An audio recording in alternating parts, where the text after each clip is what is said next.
Harare, Zimbabwe's ruling party fired Robert Mugabe as its leader on Sunday and gave the 93-year-old less than 24 hours to quit as head of state or face impeachment, an attempt to force a peaceful end to his 37 years in power after a de facto coup.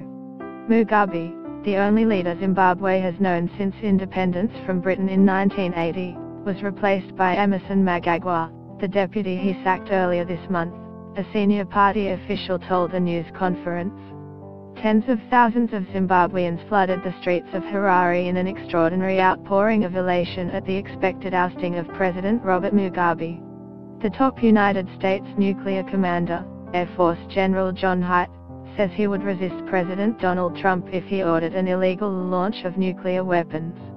Argentina's search for a missing Navy submarine is moving deeper to the seabed after a scouring of the surface pulled up no sign of the vessel and its missing 44 crew members. An Argentine military submarine went missing at sea on Friday, prompting a massive search. The Trump administration is lifting a federal ban on importing body parts from African elephants shot for sport in Zimbabwe and Zambia. The Rev. Jesse Jackson has disclosed publicly that he has been seeking outpatient care for 2 years for Parkinson's disease. The blaze sent smoke billowing into the New York sky.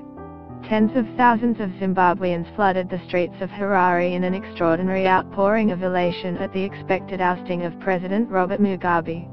In scenes unthinkable just a week ago, the announcement was met by cheers from the 200 ZANU-PF delegates packed into the party's Harare headquarters. The meeting sealed the fate of Mugabe, whose support has crumbled in the 4 days since the army seized power. Mugabe's 52-year-old wife Grace, who had harbored ambitions of succeeding her husband, was also expelled from the party, along with at least 3 cabinet ministers who had formed the backbone of her G4O political faction.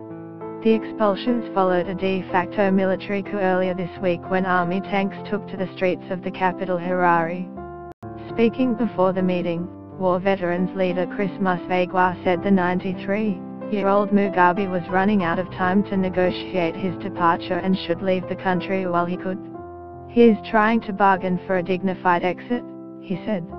Get the latest news and updates emailed straight to your inbox. By submitting your email you are agreeing to Fairfax Media's terms and conditions and privacy policy. Musvegwa followed up with threat to call for street protests if Mugabe refused to go, telling reporters, "We will bring back the crowds and they will do their business." Mnangagwa, a former state security chief known as the Crocodile, is now in line to head an interim post-Mugabe unity government that will focus on rebuilding ties with the outside world and stabilizing an economy in free fall. On Saturday,